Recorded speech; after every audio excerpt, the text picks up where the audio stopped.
सादर प्रणाम मित्रों, हमारे चैनल में आपका स्वागत है। मैं हूं आपका मित्र कमल किशोर। जैसा कि जीवन का सबसे बड़ा सत्य है जन्म व मरण, मृत्यु सबसे बड़ा सत्य है। यह हर पल हर घड़ी कोई ना कोई जीवित होता है तो किसी न किसी की मृत्यु होती है। तो हिंदू धर्म में ऐसे ही मृत्यु के 12 दिन बाद 13वीं पर मृत्यु भोज की प्रथा प्राचीन काल से चली आ रही है। मृत्यु भोज को लेकर लोगों के मन में कई सवाल उठते हैं कि हमें मृत्यु भोज करना चाहिए या नहीं करना चाहिए। मित्रों, अगर आप हमारे चैनल में नए हैं तो हमारे चैनल को सब्सक्राइब करें तथा बेल आइकन दबाना ना भूलें। हिंदू धर्म में किसी भी व्यक्ति की मृत्यु की 12 दिन के पश्चात 13वें दिन मृत्यु भोज की प्रथा प्राचीन काल से चली आ रही है। यह मृत्यु भोज 13वें दिन ही क्यों कराया जाता है?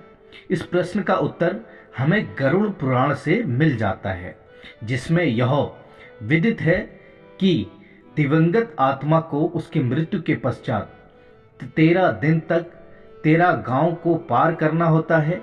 गरुड़ पुराण के अनुसार यह गांव बहुत भयानक होते हैं, आनंददायक नहीं होते हैं।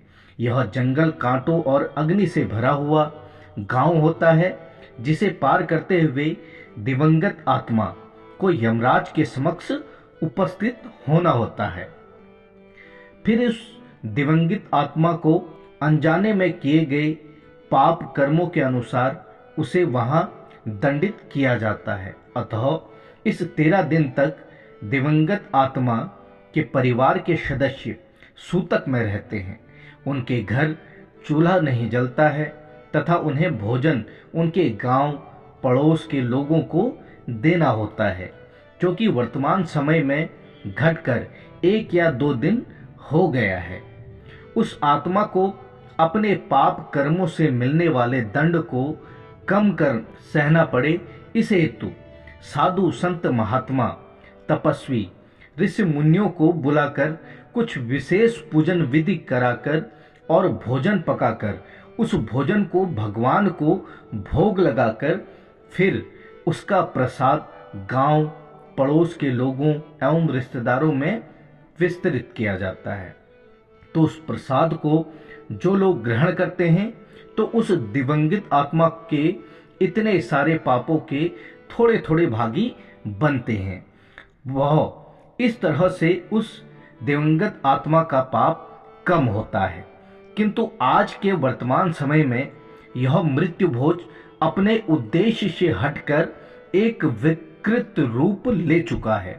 देखा जा रहा है अक्सर जीते जी किसी किसी इंसान को खाने को भोजन दिया जाए या नहीं, उसको दवा दी जाए अथवा नहीं, किंतु उसकी मृत्यु उपरांत यदि उसके परिवार के सदस्य संपन्न हैं तो भी और गरीब हैं तो भी कर्ज लेकर के भी यह मृत्यु भोज की प्रथा निभाई जा रही है, जिसमें कि गांव समाज के रिश्ते बहुत सारे लोग एक साथ इकट्ठे होते हैं और इस दिन तरह तरह के पकवान, मिठाई, यहाँ तक कि आज के समय में वाटर में भी खर्च होता है, पानी में भी खर्च करते हैं और पंडितों को बुलाकर बहुत सारा दान दिया जाता है। इसमें बुराई यह देखा जा सकता है कि कुछ अमीर परिवार तो सभी रीति रिवाजों में कुछ बातें अथवा नियम अपने सामर्थ्य के अनुसार खुद भी जोड़ लेते हैं। जैसे कि मृत्यु भोज में 250-300 लोगों को बुलाकर बहुत शानदार ढंग से भोजन कराना, जिसकी नकल या देखा देखी कुछ गरीब परिवार भी करने लगते हैं। और यह एक प्रथा से हटकर कुप्रथा बन चुका है, क्योंकि इस प्रथा को निभाने में बहुत परिवार कर्ज में डूब जाते हैं तथा इसमें किसी शादी विवाह से कम खर्च नहीं लगता है। किसी भी नियम या प्रथा में समय के साथ साथ परिवर्तन होता रहता है। उदाहरण के तौर पर लॉकडाउन के समय में मृत्यु होने के उपरांत अंतिम संस्कार एवं शादी विवाहों के नियमों में बहुत सारे परिवर्तन देखे गए।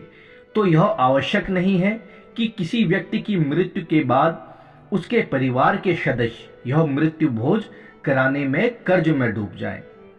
इससे मृत्यु भोज के पीछे जो उद्देश्य था, जिसमें तपस्वी और कुछ गरीब लोगों को भी सभी रिश्तेदारों को सिर्फ भगवान को चढ़ा हुआ प्रसाद दिया जाने का रूप इतना विस्तृत और विकृत हो चुका है। मृत्यु भोज कराना अनुचित नहीं है, किंतु इसके परिवर्तित रूप में बुराई है।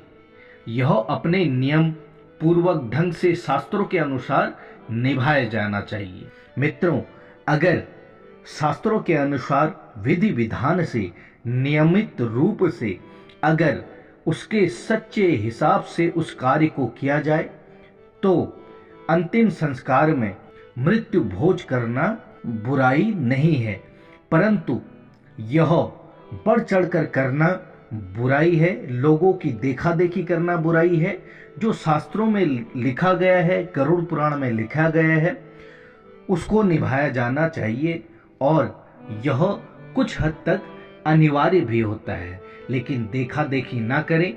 देखा देखी में ही लोग कर्ज में डूबते हैं और यह प्रथा से कुप्रथा बनती है। तो मित्रों, उम्मीद करता हूं कि हमारे द्वारा दी गई जानकारी आपको जरूर पसंद आई होगी। धन्यवाद मित्रों।